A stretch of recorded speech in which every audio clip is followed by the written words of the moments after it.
परमेश्वर कबीर जी के सत्संग में एक भगत जाया करता था। उसकी पत्नी ने उपदेश नहीं ले रखा था। वह विरोध करती थी। वह अन्य पूजाएं ही किया करती थी। उसकी पत्नी इन ज्योतिष बालों पर बड़ा विश्वास रखती थी। वह अपने पति की जन्मपत्री को लेकर एक ज्योतिषी के पास गई।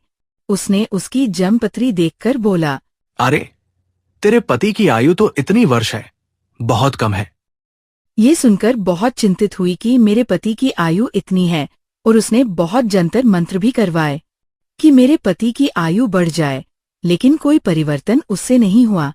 उसने कहा, बहन, अब मेरे बस से बाहर की बात है, तेरे पति की रक्षा करना। कुछ समय बाद वह भक्त सत्संग में जा रहा था। जब वो सत्संग में जा रहा था तो रास्ते में उसी गांव का नगर का एक व्यक्ति मिल गया।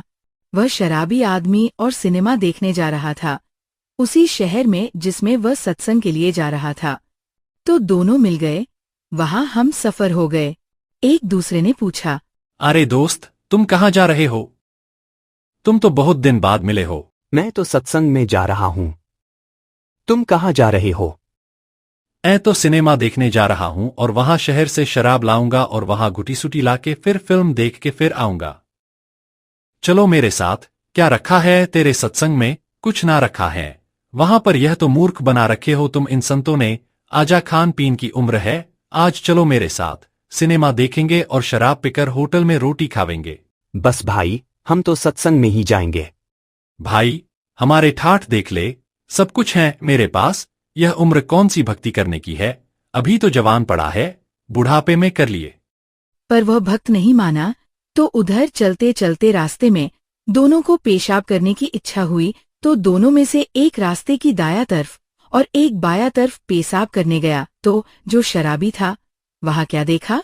उसने देखा कि वर्षा हो चुकी थी। वर्षा के बाद कुछ मिट्टी हटके एक मटका था। उसमें देखा झांक के तो उसमें सोने की ईंटें मिली। छोटी छोटी ईंटें थी। 100 ग्राम की सोने की ईंटें 4-5 मिल गई। यानी 4-5 का मतलब आधा किलो सोना। सोना लेकर वापस आया और भगत से कहने लगा, देखो भाई, आप तो रोज भक्ति करते हो, सत्संग में जाते हो, और मैं कभी नहीं भक्ति करता, ना भगवान भजता हूँ। सारा दिन मौज मस्ती करता हूँ। देखो मेरे को ये 4-5 सोने की ईंटें मिली। आजा दिखाऊं कहाँ मिली वो। देखो वहां पर वो मटका में मिली। फिर वो शराबी कहने लगा, देख ले, अब तो मान जा, आजा मेरे साथ।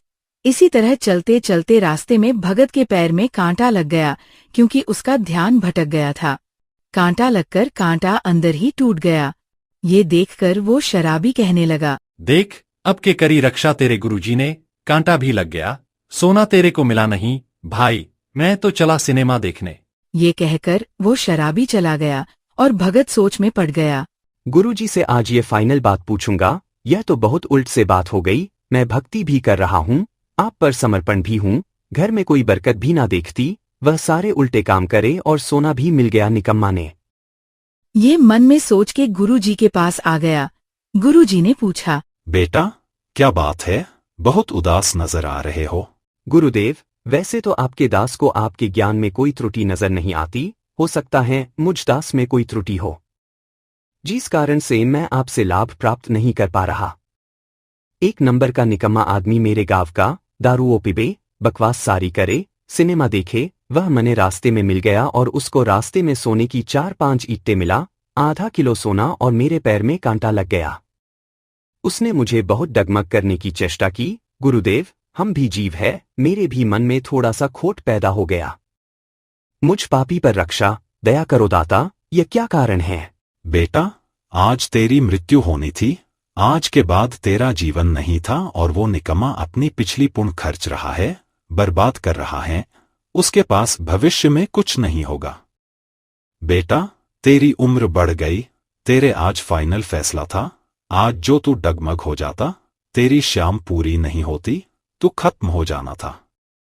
आज तू पढ़ा रहा, सच्चे सच्चे दिल से लगा रहा, तो तू बच गया। वह भगत अपने गुरुजी की एक एक बात पर विश्वास किया करता था। वहां पर भक्तों ने काटा कोटा निकाल दिया। शाम को घर आकर अपनी पत्नी से कहने लगा, आज मेरे गुरुदेव ने ये बताया कि आज मेरी मृत्यु होनी थी, और गुरुजी की भक्ति से, उसके नाम से, उनके आशीर्वाद से आज मेरा जीवन बच गया। नहीं तो आज मर गया होता। सचमुच तेरे गुरुजी पूर्ण परमात्मा है। ये रही आपकी जन्मपत्री। इस वर्ष में तेरी मृत्यु थी और मैंने सारे जंतर मंत्र करवा लिए थे। जिसके पास मैं जाती थी उसने अंत में हाथ खड़ा कर लिया था कि मेरे बस की बात नहीं तेरे पति को बचाने की। और मैं बहुत चिंतित रहती थी, हमेशा रोया करती थी, भगवान के आगे मेरा पति कैसे बचेगा। ये सारी घटना के बाद उसकी पत्नी ने भी उपदेश लिया। फिर उन दोनों पति पत्नी का अच्छा जीवन रहा, काफी लंबी आयु उसको प्राप्त हुई। तो इस प्रकार हमने अपने परमात्मा के ज्ञान पर ये विश्वास रखना पड़ेगा। इसमें थोड़ा धीरज, धैर्य की आवश्यकता है।